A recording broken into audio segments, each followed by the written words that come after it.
نو دسی کاس اغیتا قرآن فیصلہ دے قرآن فجلدوهم 80 جلدہ دیتا اتیا کوڑے ولگوا ولا تقبلوا لهم شهادة ابدا او یہ دسی کاس گواہی بو ہمیشہ دے پورا نشی قبلی دلے وَأُولَئِكَ هُمُ الْفَاسِقُونَ او دا دس خالق دی چی فاسقان دی فاجران دی بے حکم دی خبر نمائی إِلَّا الَّذِينَ تَابُوا مِن بَعْدِ ذَلِكَ وَأَصْلَحُوا ہاں ادین بعد توبہ اکڑلاو بے نیر شو سیدھا شو فَإِنَّ اللَّهَ غَفُورٌ رَحِيمٌ نو اللہ تعالی بخون کے مہربان دے دیزے کہ اللہ رب ذوالجلال دے حد قذف حکم بیان کو کم کاس چھے بیزایا الزامات لگئی مخ کی آیتونو کی توسو تمووی چھے دو سورہ نساء دا یو دسی سورات دے چھے دا دی شزو دے پورا ادی زدکونا انتہائی ضروری دا ذکر چھے پدے کی دی حیاء و دی پاک دامنے تذکرہ دا حیاء و پاک دامنی نو دلتا مخکنی آیاتونو کی اللہ رب ذوالجلال پورا وضاحت سرا دا خبر ذکر کچھ الزانیت والزانی فجلدوهم کل واحد منہما 100 جلدہ زنکور شزا و زنکور سڑے چکل پا زنو بوندگیر شی نو سل کوڑی و تسزو بیرکا دویام حکم اللہ رب ذوالجلال ولگولو چھے الزانی لا ينكح الا زانیہ والزانیت لا ينكح الا زان او مشرک زنکور شزبو دے زنکور سڑی سرا وہ دکئی او دغا سے زنکور سڑیبو صرف دے زنکور شز سر وہ دکئی یا بو دے کوفیرونو سر وہ دکئی وحرم ذلك على المؤمنین امت مسلمہ چکم صفو پاک دامن خلق دے ادھا دے پورا حرام گرزی دلی دی تو سو تمائی دی تفصیل یہ لہو چھے دی حرام مانا دادا چھے ادھا وبل سرا آغا واسطہ و تعلق آغا سے نشی جوڑی دلے دغے ایوبل مزاج تا ایوبل حکم تا ایوبل حق تا اگر نشی یو صفو سڑے یو گندا شزا یا یو گندا سڑے یو صفو شزا دغه ژوند نشي تیرولے ادې دی واجنا قرآن قطعی حکم ولګولو وحرم ذلك على اوس دریام حکم بیان شو چې کوم کاس اس بیسا الزام لگئی په ښځې باندې والذین یرمون المحصنات اس بیسا الزام لگئی قاذف یہ لشی تہمت لگونے والا پدے آیات کے دے تہمت لگونے والا خالق دے پورا درے حکمنا ذکر دی پہلنا حکم دو دے چی فجلدوهم 80 جلدہ کم کاس چی یو شزی بوندی الزام ولگئی ثم لم یأتو بأربعت شہداء او بے پدخ کے الزام بوندی سلور گویون پیش نکڑی فجلدوهم 80 جلدہ نو دغسی سڑی دے پورا 80 کوڑے سزا دا 80 کوڑے دا پلنه حکم شو، پلنه سزا شولا د الزام د تهمت. دویمه سزا ولا تقبلوا لهم شهادتا ابدا. کوم خلق چې په پوک سړی باندې او په پوکې ښځې باندې بې ځایه الزام لګوي او په هغې باندې څلور ګواهان پیش نه کړي، نو یې هغې ګواهي به ټول عمر دپاره نشي قبلېدلی. ټول عمر به دا دغاسې بې ګوایه ګرځي. بې ګوایه مطلب دا دی چې د هغې ګواهي به قبلېږي نه، که هغه بیا صحیح ګواهي کوي او که غلطه ګواهي کوي هغې ګواهي به نشي قبلېدلی. وَأُولَٰئِكَ هُمُ الْفَاسِقُونَ. او دغسې خلق فاسقان دي، فاسق دي. اوس دریام حکم دا دی چې دا فاسق و فاجر دي، دی بو ټول عمر به حکم دي، خبره نه مني، فسق و فجور کوي. ها إلا الذين تابوا من بعد ذلك وأصلحوا. هغه خلق چې دې نه بعد توبه وکړله او اصلاح وکړله یا خپل ځان یې سیده کړو، فإن الله غفور رحیم. نو الله تعالی بخونکی مهربانه دی. اوس د علماو اختلاف ته چې آیا دا استثناء چې کومه ده، یعنی الا الذین تابوا، دې ته استثناء یایي چې البته که توبه یې ویستله او یې هغې نه بعد نیک شو، نو الله غفونکی مهربانه دی. نو دغه استثناء چې کومه راغلې ده دا د درېواړو حکمونو طرف ته راجع ده، او که نه یوه طرف ته، که دوو طرف ته، او که درېواړو طرف ته. ائمه اربعه چې کوم دي هغې اجتماع ده په دې خبرې باندې چې دو استثناء پیله حکم طرف ته نشي راجع کېدلی. که هغه ډېرې توبې ویستي او ډېر ځان نیک صالح کي، خو اتیا کوړې سزا به هغې ته خامخا میلویږي. نو دا استثناء خو په اتیاو کوړو سزا باندې بالاجماع نه ده راغلي، په دې کې خو هېڅ شاک نشته دی، هېڅ شبهه نشته دی. اوس دوه نور حکمونه پاتې شو، ولا تقبلوا لهم شهادتا ابدا، او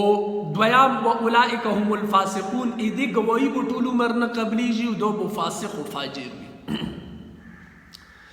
نو امام مالک و امام شافعي و امام احمد سے بیايي چې دا استثناء چې کومه راغلې ده،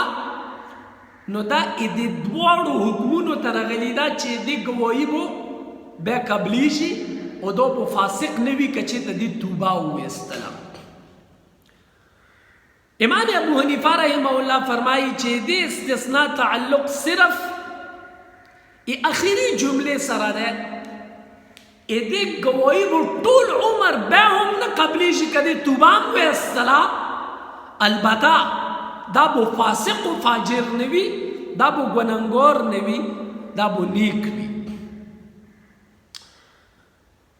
کومه رای چې دی امام ابو حنیفه رحمه الله دا، په دې رای باندې قاضي شریح، ابراهیم نخعی، سعید ابن جبیر، مکحول او ابن زید هم هغه ټولو دا رای ده او دغه رای دی حضرت سفیان ثوری رحمه الله هم دا چې دا به ګنهګار نه وي، باقي به چې دی نو دې توبه هم ټول عمر نه قبلېږي او دې ته به 80 کوړې یعنی اتیا کوړې سزا هم میلویږي. نو فایده دا شوله چې کوم خالق بے ځایه الزام لګوي په یو نیک پاک دامن انسان باندې،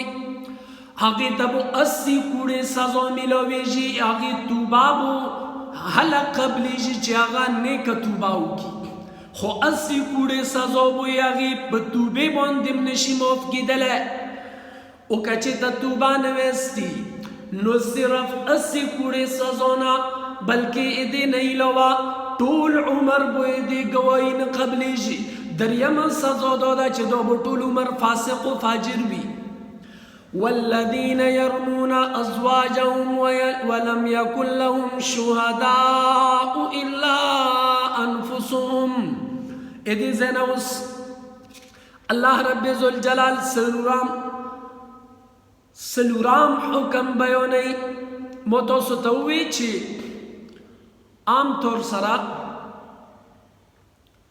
سورہ نور کی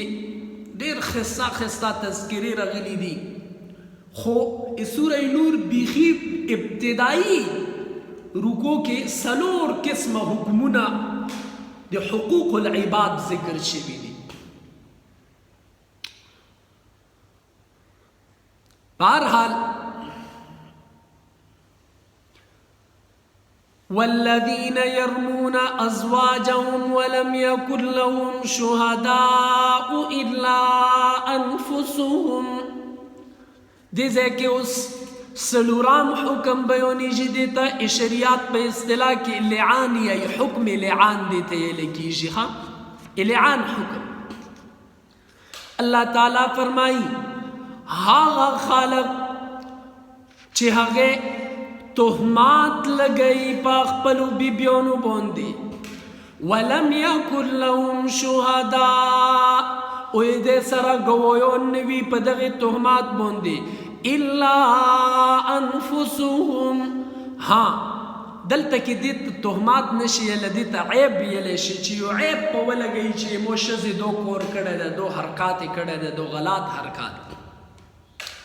تایو عیب ور بوندے ولا گئی پاک پلو بی بیونو بوندے ولم یکن لهم شہداء و یاغی سرا پدی خبری بوندے گویون نوی الا انفسهم مگر اخپل زون بھی بس صرف اخپل ایلی دلی وی یا اخپل پاگی بوندے حکم کی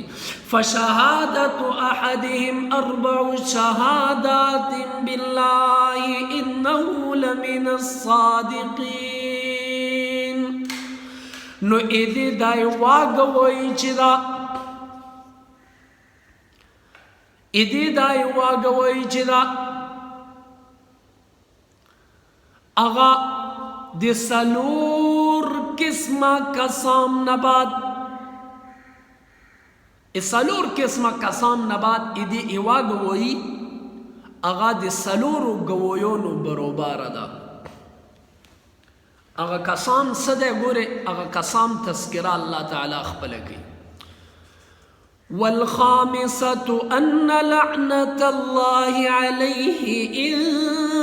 كان من الكاذبين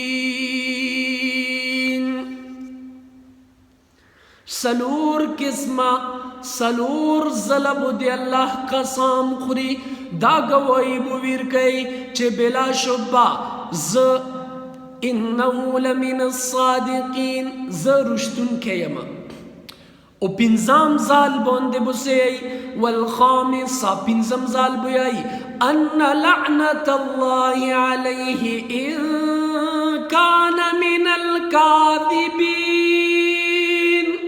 دی اللہ تعالی لعنت دیوی دی اللہ پٹکار دیوی دی اللہ تعالی لعنت دیوی پمو بوندے کچے تزد درویز غانو ما چونکہ زنای ثبوت دی پورا سلور گویون پیش کون ضروری دا خو پکور کے صرف شزا و خوند وی دو معاملہ دس معاملہ دا چیو سڑے پا خپل شزی بوند الزام ولگئی تہمات یا عیب ولگئی چیرا تو افلون کی سڑی سرا دس مختور کڑے دے نو اس دو خو کور دے پکور کی سلور گویون رو وستنا دیرا گرونا دا نو اللہ رب ذوالجلال حکمو کو چه پدخ کی صورات کی چکل سلور گویون نشی پیش کولے نو اول بو سلور قسم قسامو خوری یاغین بعد بو پینزم سال داوی ای چه پا مودل لونات بھی کزا چه تدرویز غانو ما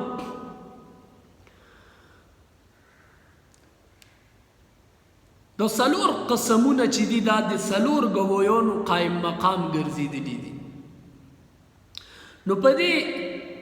انداز سره به خاوند چې دی نو د ذلت نه بچ شي او څلور ګویان چې میسر نه وي نو په آخري صورت کې به بیا اوس تاسو ته مو وویل چې په پنځم ځال باندې به د هغې دا قسم خوري.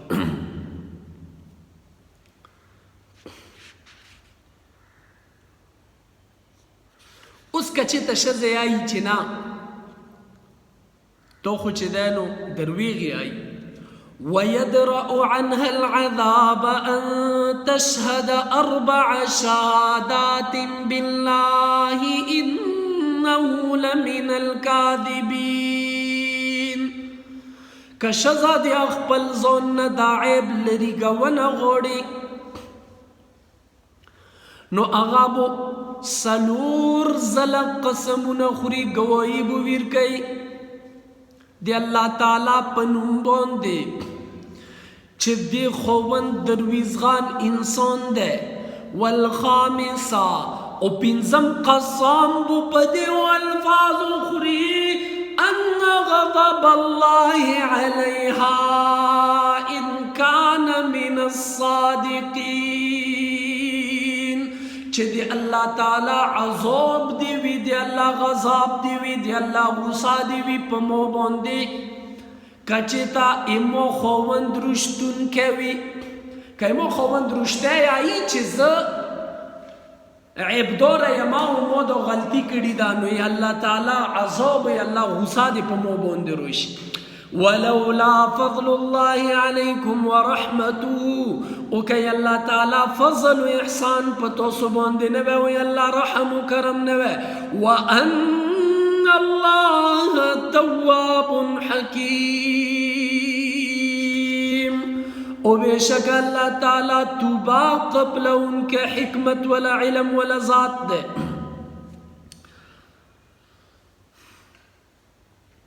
تلتکے العان حکم اللہ تعالی نوزل کو واللہ تعالی ولولا فضل اللہ علیکم ورحمته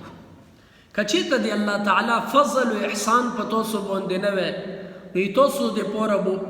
دی لعان و دی تهمات حکم نو نوزل شوے. مطلب دا دے چه دا دی اللہ تعالی دی حکمت تقاضا دا چه اللہ تعالی پا یو پردے شزی بونده الزام یا پردی سڑی بونده الزام دی پورا سلور گویون ضروری کو او اخپل شزا یا اخپل خوند بونده الزام دی پوری صرف قسمونا قسم خوڑنا و یغین بعد دی اللہ تعالی لعنت یا اللہ تعالی عذاب یا اللہ تعالی غضاب یا اللہ تعالی غصہ اغای چی دینو لازمو گرزولا چی پدی که شزی و خوند اختلاف امرونشی و شزا و خوند اغا زلیل و رسوم نشی زکا چی یوکاس اخپلی بی بی بوندی عیب لگئی او فور ایگزامپل ابی بی گنداوی اسخاوی اب حیاوی نو پا آغی صورت کی اغا اخپل شزی تا سلور گویون نشی روستلے چو او گویون روش مو شز دسی غلط حرکات کی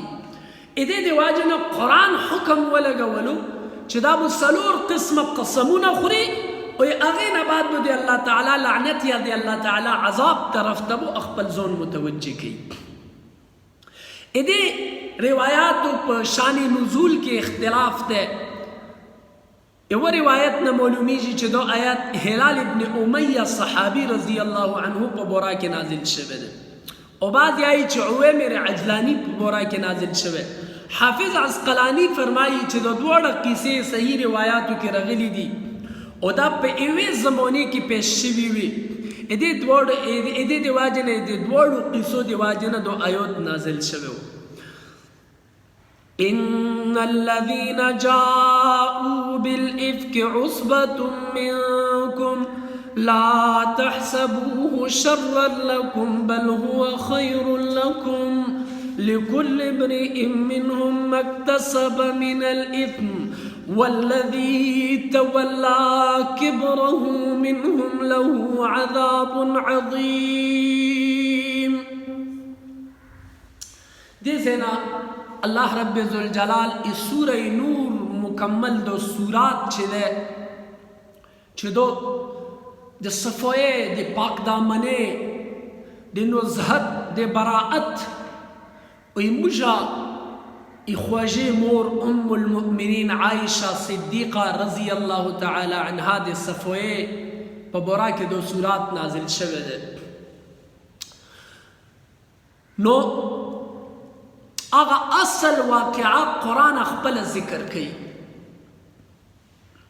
چې پدې کې براءت صفوی پاک دامنی دی حضرت عائشہ صدیقہ رضی اللہ عنہا و دین علاوہ دی پاک دامنین علاوہ اللہ رب ذوالجلال منافقین تا ہمیشہ دے پورا رسوائی و ذلت ویرکو. ان الذين جاءوا بالافك عصبة منكم لا تحسبوه شرا لكم. مخکینی آیاتونو کې محسناتو عام مسلمانانو پاک دامن شذو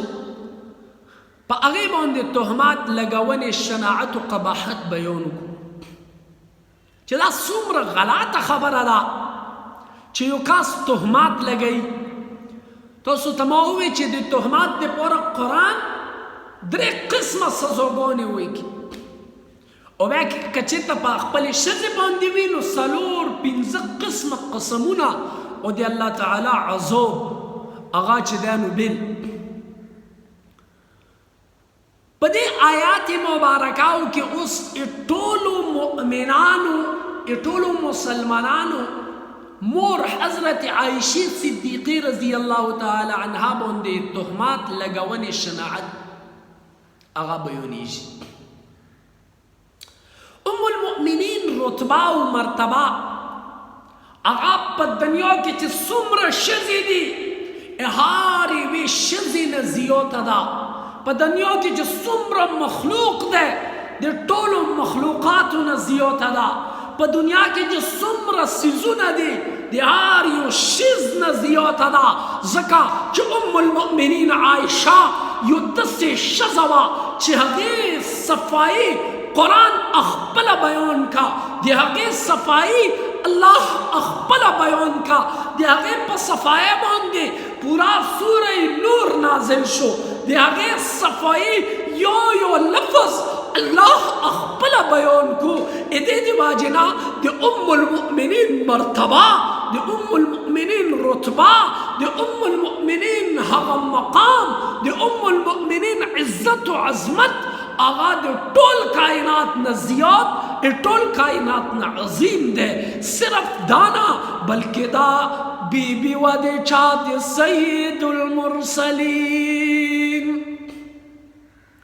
امام الانبیاء، قائد المرسلین، محمد رسول اللہ صلی اللہ علیہ وسلم بی بی وا پا آغی بی بی باند حکم لاگی او دی حکم اخیری ٹکے چه دا دوی روکو بعد روسی اولئک مبرؤون مما یقولون. دو صفا سترا دا، دو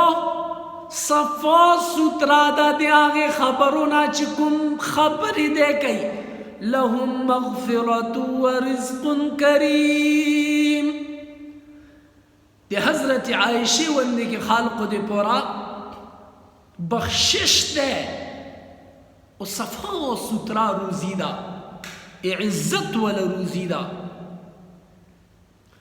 ام المؤمنین و دی پیغمبر اسلام صلی اللہ علیہ وسلم زوجا پاغی باندې تهمات لګونه دا کفر و نفاقو. عام ښځې باندې الزام لګونې باندې دومره سخته سزا نو به د سرور کائنات بی بی الله اکبر. فرمای چې څومره پیغمبران راغلي دي، د هر یو پیغمبر هغه بیبیانې هغه کافرې کیدلی شي، خو هغه بې حیا چېرته هم نشي کیدلی.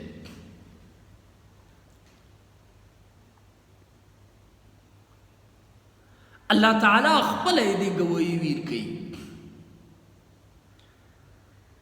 تو واقعه داسې وه چې څنګه امام بخاری په خپل کتاب صحیح البخاری کې ذکر کړي دا، ډېر تفصیل هغه زه نه بیانوم چې صرف کومه واقعه ده هغه درته بیانوم. پیغمبر علیه الصلاة والسلام سنچی هجری کې غزوه بنو المصطلق، چې هجری مطلب دا ده چې کله پیغمبر علیه السلام مکې نه مدینه منورې طرف ته هجرت وکړو، هغې نه شپږ کاله بعد یو جنگ وشو چې هغې جنگ ته غزوه بنو المصطلق ویلی کېږي.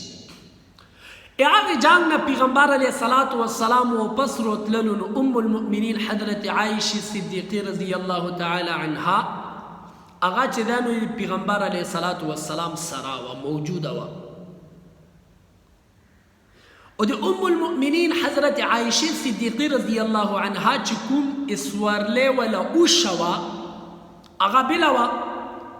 ځکه چې په هغې باندې یو هودج غوندې کې لګېدلی و، داسې اوښې د پاسه چې داسې ډولۍ غوندې کې چال دي هغه په لګېدلې وه. په هغې هودج کې ام المؤمنین سواره حضرت عایشه صدیقه رضی الله عنها سواره شوې وه. نو په هغ کې هودج کې مو حضرت عائشہ صدیقہ رضی اللہ تعالی عنہ پٹھا په پردے کې هغې کې مو ننته او که چېرته ضرورات به و نو هغې نه به راووتله. چې کله دغه غزوه بنو المصطلق هغه ختمه شوله، نو په واپسې کې یو ځای و چې په هغ کې ځای باندې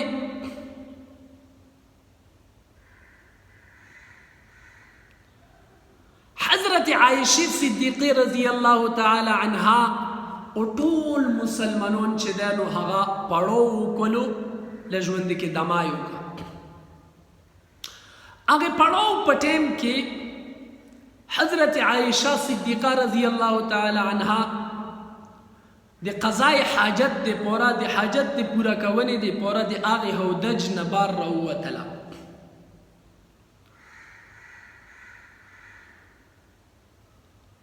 چې هلته نه کله بار راووتله، نو اتفاقا د حضرت عایشې صدیقې رضی الله تعالی عنها په غوړې کې یو هار و.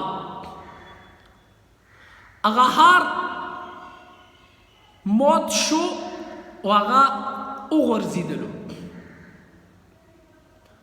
هغه هار را پیدا کېدنې کې له ژوندې کې ټیم ولګېدلو. هغ کې ټیم کې حضرت عائشہ صدیقہ رضی اللہ تعالی عنها اموجه ټول مور ام المؤمنین زوجه سید المرسلین هغه لیټ شوه. نو یې هغې د واجې نه چې کله کوم مسلمانان پړو اچولی و هغې له ژوند کې ټیم ارام کړی و، هغه مسلمانان واپسې شروع شوله، روان شو.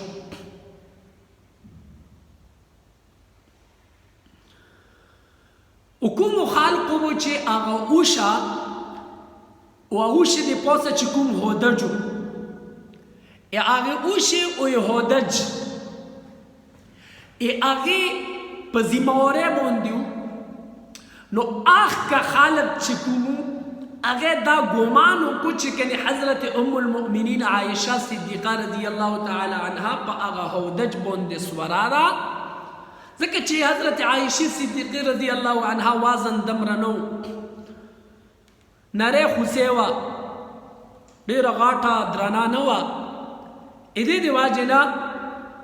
حضرت عایشې عمر هم کم و. کومې هودج ولا چې کوم خلقو به چې هودج رسکولو هغه اړو دا سوچ ونه کلو چې کني په دې کې حضرت عائشه صدیقه رضی الله تعالی عنها شتا او کنه شتا او ناغه ته شاک شو ځکه چې هغه سپکوانو هغه وی چې کني بس موجوده ده پکې او هغه شی روانه کا په قافلې سره روان شو چې کله لشکر روان شو نو حضرت عائشه صدیقه رضی الله تعالی عنها ته هار میلو شو او کوم ځای کې چې مسلمانانو پړاو کړو هغه ځای ته واپس روله چې آلته کې وکتو چې دلته کې خو هیڅوک نشته او قافله چې کومه ده هغه خو کوچ کړه ده خو لوړه ده نو په دې سوچ کې حضرت عائشه صدیقه رضی الله تعالی عنها کېناستله چې پیغمبر علیه السلام چې کله منزل ته ورسي او ما وګوري زبو هلته کې نه ومه نو اما پسې به خامخا شاته څوک روان کي یا به خپله روی شي دا خیال حضرت عائشه صدیقه رضی الله تعالی عنها وکړو کېناسته هلته په ناستې باندې په هغې باندې خوب غالب شو وړه وړکي وه د مستره نه وه خوب ور باندې رولو اوده شوه مخکې به داسې قصې وې چې کله به یو لشکر روان و نو هغې لشکر پسې به شاته ډېر شاته به یو صحابي هغه پرېښلی و چې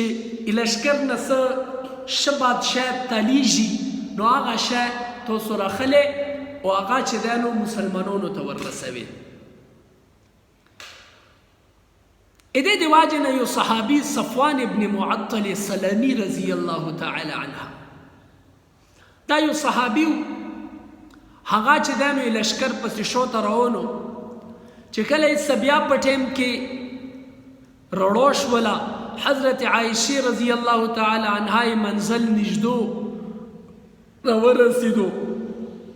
لورې نه چې څنګه وکتلو حضرت صفوان ابن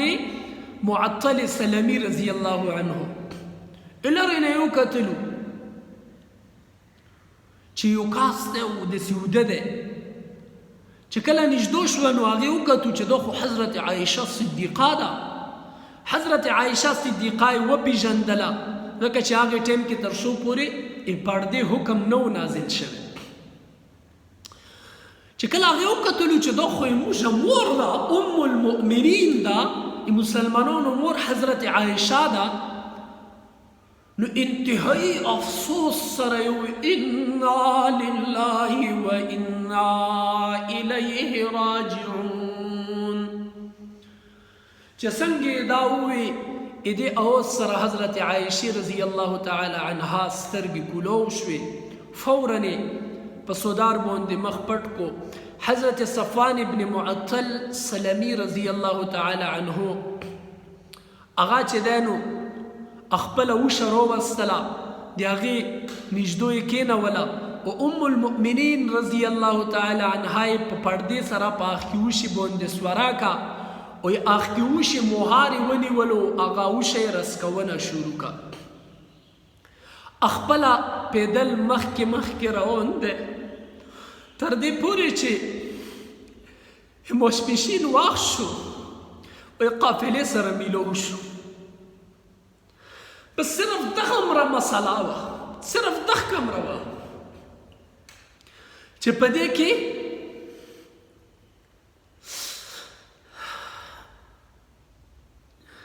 ماسپښین ټایم کې چې کله د حضرت عائشه قافله یا حضرت عائشه وش چې کوم صفوان ابن معطل سلمي رضی الله عنه روان کړو هغه د قافلې سره میلاو شو نو دغه ټایم کې منافقین کفار هغه چې کله وکتلو چې د مسلمانانو مور د پاکو پاکه د صفا و صفا د عظمت و د جلال و د کبریای خوبنده حضرت عائشه صدیقه رضی الله تعالی عنها گوشی تشی د حضرت صفوان ابن معطل سلمی سره روانه ده نو هغه چې کوم سردار او رئیس المنافقین عبدالله ابن ابی ابن سلول منافق، هغه خبیث دشمن، هغه ته یوه خبره په لوس باندې میلو شوله او بقواس شروع کو، واهیات شروع کو. اصل فتنه پرداز خو منافقین دي، اصل خبیثان خو منافقین دي. منافقینو د مسلمانانو په مور باندې تهمات لګونه شروع کړه. د مسلمانانو مور او د دواړو جهانو سردار بی بی باندې تهمات ولګولو. تهمات یې پس ولګولو، تهمات یې په دا ولګو چې د دواړو نعوذ بالله نعوذ بالله څه شي ته پاتې شوي. دغه تهمات منافقینو لګوله، خو بعضې سودا مسلمانان هم د دغې خبیثانو په دغې چال کې رولو. سودا مسلمانان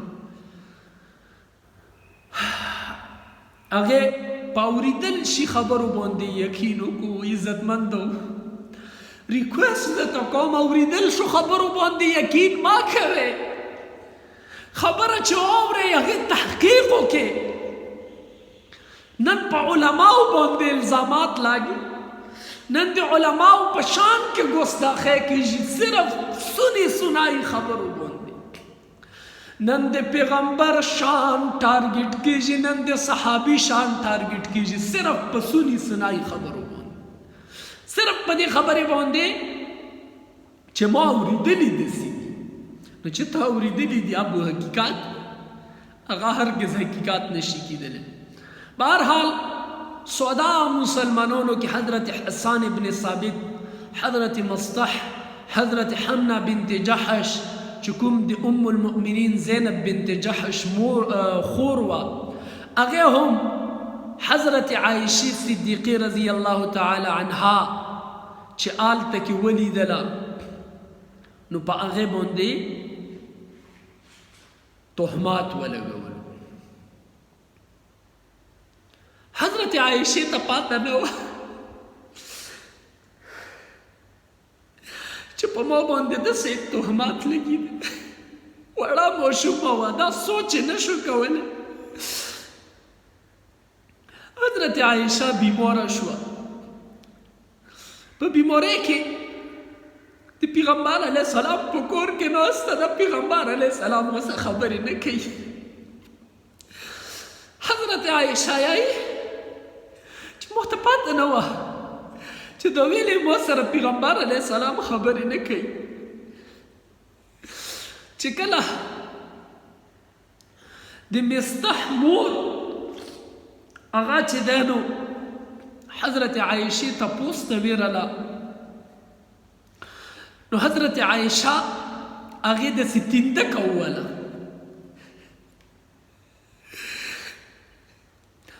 نو د حضرت مصطح مور یایي تعیس مصطح، تباتې شي مصطح چې داسې خبرې کوي. حضرت عائشہ وویل چې ته ولې خپل زوی ته خپل زوی باندې لعنت ویلې کوي؟ څه چال یې کړی دی؟ ولې دې خپل زوی ته شیرې کوي؟ هغه کې ټایم کې ورته ام مصطح یایي تا ته پاته نشته، په تا باندې دا الزام لګېدلی.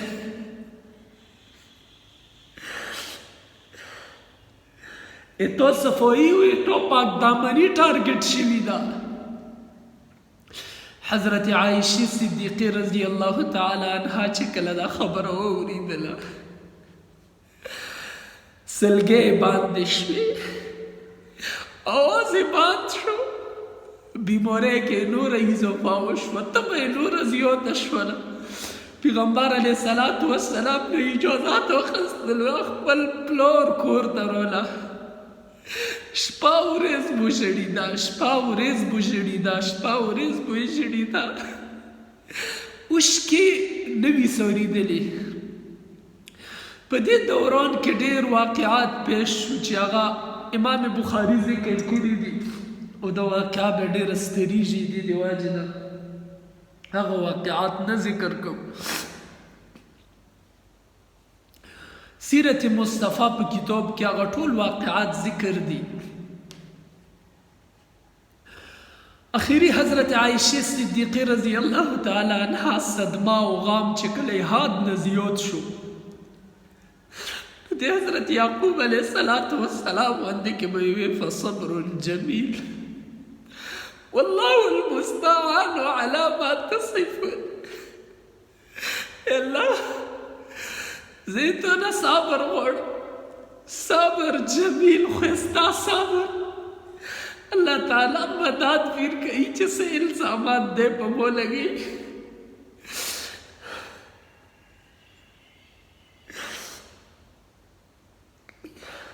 مسلمانوں دو هغه وخت ہے چی مسلمانوں مور دے حضرت سید الانبیاء سرور کائنات بی بی بوندے تہمات لاگی باقی کے سودا مسلمانوں نم شریکی جی. حضرت عائشہ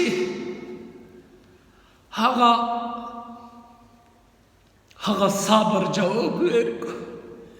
ای بارگاہ ازدین ای اللہ تعالیٰ ای طرف نا حکم وشو آیاتونا نوزین شو. ان الذین جاؤوا بالافک عصبت منکم لا تحسبوه شر لكم بل هو خير لكم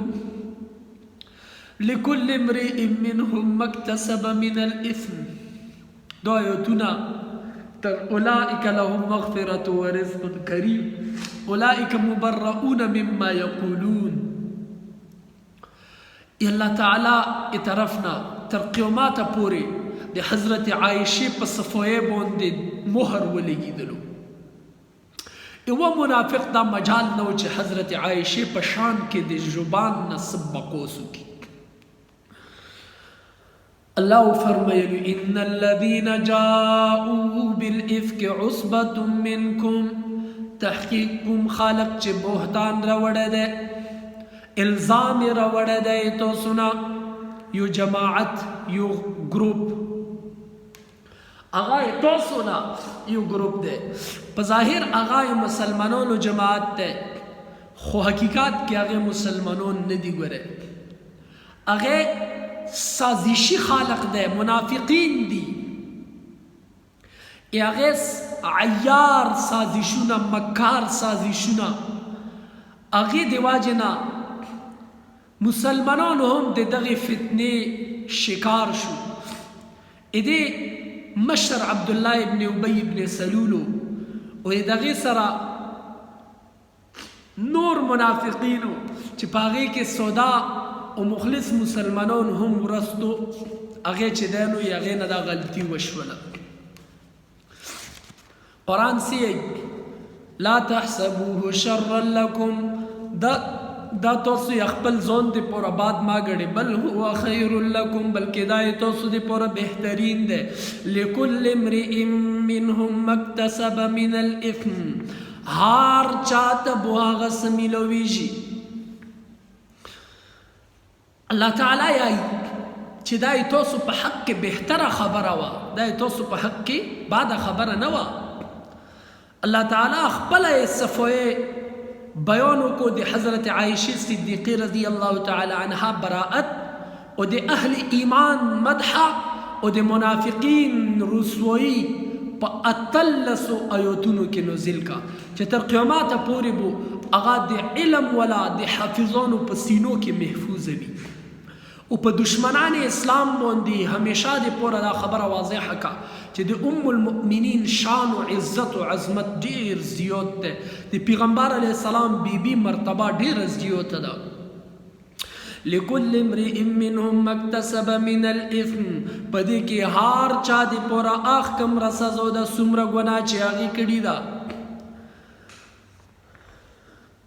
والذی تولا کبره منهم له عذاب عظیم. سمر فتنے کی چیزا خستی دا غطولو تبو عذاب ملوی والذي تولى كبره منهم له عذاب عظیم. کوم خالق چې خاموشه شو او بکواس یې کوو هغه یې مانی نه کو. په دې مختصر جملې کې دغه قسمه خالقو د پوره عتاب دی، سزا ده. هغه خالق چې هغه په دې کې حصه اخیستې ده، غاټه حصه، هغه د پوره آخرت کې عذاب خود دردناک دی. عبدالله ابن ابی منافق الدنیا ذلت نه علاوه په آخرت کې به ذلیل وي. منافقینو سردار دا به رسوا وي. خو کوم چې نادان استا طور باندې منافقینو یې دې سازش شکار شو، خاموشی اختیار کا و هغه منافقینو مددگار شو، نو هغه د پاره هم رسوایی د ملامت ده. لولا اذ سمعتموه ظن المؤمنون والمؤمنات بانفسهم خيرا وقالوا هذا افك مبين. چې کله تاسو دا خبر اوریدل ایمان والا شزو سړیو، نو نیک ګمان ویلې ونه کړلو. ولولا اذ سمعتموه ظن المؤمنون مؤمنین والمؤمنات، شزو سړیو نیک ګمان ویلې ونه کړو. وقالوا هذا افك مبين، او فوري طور سره دا ویلې ونه وي چې دا خو سراسر درویغ خبره ده. د حضرت عائشه ونده کې شزا دغه مرصفه شزا د ټولو مؤمنانو مور د پیغمبر اسلام صلی الله علیه وسلم بیبی ابی صفوان ابن معطل السلمی رضی الله عنه ونده کې صحابی دس صحابی چې هغه باندې هیڅ قسم الزام نشتا، دس صحابی پشان کې دے غلط گمان ویلے اکڑلو. دغه پاک ټیم کې دا ویلے نه دی هذا افک مبین. دو خو سراسر جھوٹ دی، درویغ دی، بکواس دی، دسې ویلے ونه وی. داسې خبره ویلے ونه کړله. ادے دی واجنا قرآن الصفوی بیونی اخپلا تو واقعا پورا دوی رکو دی انشاءاللہ پا نیکسٹ درس کے بدت بیک نور واقعا پورا کم. هذا و آخر دعوانا الحمدللہ رب العالمین. تو اوکے